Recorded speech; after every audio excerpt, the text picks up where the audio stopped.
इंतखाबात में मुबैना धांधलियों के खिलाफ सियासी जमातों का एहतजाज। सिंध में 2 मकामात पर मोटरवे M9 बंद। गोटकी में जमात उलमा इस्लाम और जाम शोरों में GTA का धरना। मुजाहिरीन कौमी शाहरा पर धरना देकर बैठ गए।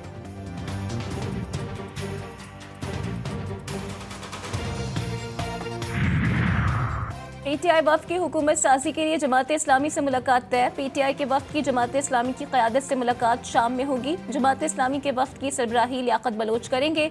PTI के 3 रुकनी वफ़द की सरबराही असद कैसर करेंगे।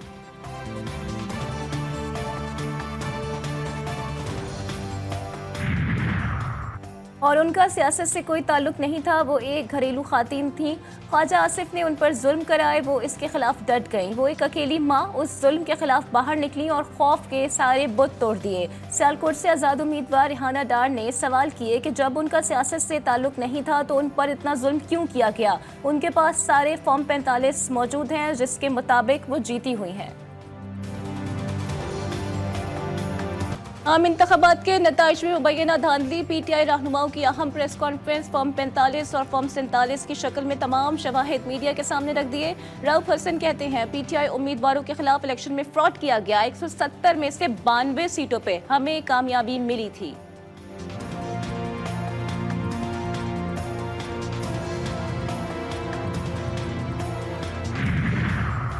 KPK में एक सेल बनाकर अरबों रुपए कमाए गए। डिजिटल दहशतगर्दी से रिजल्ट तब्दील करने की कोशिश की गई। अता तारड़ की मुश्तरका प्रेस कॉन्फ्रेंस में मुखालिफिन पर इल्जामात की बौछार। मरियम औरंगजेब कहती हैं KPK में कूड़ेदानों से नून लीग के फॉर्म 45 मिले हैं। बयानात दिए जा रहे हैं कि KP को ढाका बना देंगे। ये फितना और साजिशी गिरोह है जो झूठा बयानिया TV पर चला रहा है।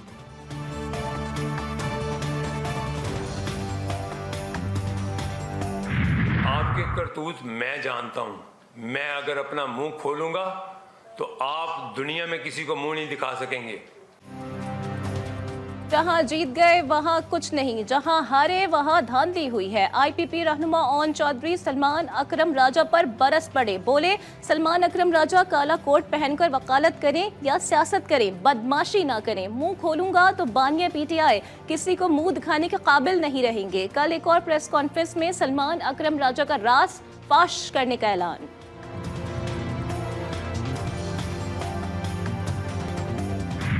अगर ये कह रहे हैं कि जनरल बाजवा ने कहा कि डालो तरीके अदम एतमाद, तो मेरे सामने जो वाकया पेश आया मैं आपके सामने रखना चाहता हूँ। वो ये था कि उसमें तो वो कह रहे थे कि अदम एतमाद ना करो। तो मौलाना ने उस वक्त बड़ा फर्म स्टैंड दिया। उन्होंने कहा जनरल साहब आप हमें विड्रॉ करने के लिए कैसे कह सकते हैं? अगर तो ये जनरल साहब ने डलवाई थी तो फिर वो विड्रॉ कराने क्यों आए बैठे थे? मैं ये कह रहा हूँ ये मौलाना ने तौहीन की है बाकी जमातों की। फजलुर रहमान पर सियासी जमातों की तौहीन का इल्जाम। साबिक आर्मी चीफ जनरल बाजवा तो तहरीक अदम एतमाद पेश करने का ना कह रहे थे। JUI सरबरा ने मुखालिफत की। लीगी रहनुमा मलिक अहमद खान की प्रेस कॉन्फ्रेंस। जियाले फैसल करीम कुंडी के भी ताबड़तोड़ हमले। मौलाना चले हुए कारतूस करार। बोले अदम एतमाद का सबसे ज्यादा फायदा मौलाना फजलुर रहमान को हुआ।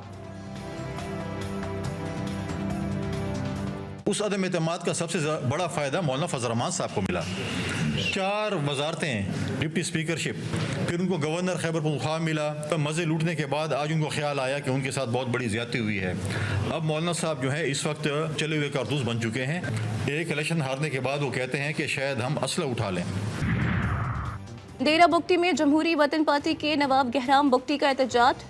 सूबाई असम्बली के हल्का PB10 में इंतखाबी धांधली पर कौमी शाहरा पर धरना। मीडिया को फॉर्म 45 में मौजूद गलतियां दिखा दी।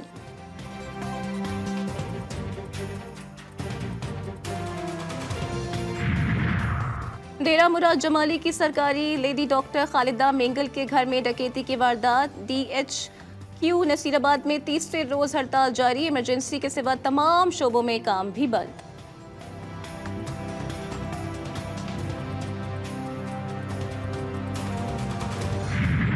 निगरान हुकूमत का महंगाई के बोझ तले दबे अवाम पर पेट्रोल बम से हमला। शहरी कहते हैं हालिया इजाफे से महंगाई का नया तूफान उमड़ आएगा। मजदूर, दिहाड़ी और मुतवस्सित तबके की मुश्किलात मजीद बढ़ जाएंगी। रोजनामा नवाए मिल्लत ग्रुप ऑफ न्यूज़पेपर लाया अपने चाहने वालों के लिए मिल्लत न्यूज़ HD। मुल्क पाकिस्तान से हमें bureau chief, deputy bureau chief, खुसूसी नुमाइंदगान, रिपोर्टर्स दरकार हैं। ख्वाहिशमंद हजरात अपनी CV nawai.millat786@gmail.com पर भेज सकते हैं या 0300861738 पर व्हाट्सएप भी कर सकते हैं। इसके अलावा मुल्क पाकिस्तान से हर किस्म की खबर या वाक़या को व्हाट्सएप के ज़रिए भी हम तक पहुंचा सकते हैं। मिल्लत न्यूज़ के साथ जुड़े रहने के लिए हमारे फेसबुक पेज मिल्लत न्यूज़ को लाइक, फॉलो और शेयर करना मत भूलें।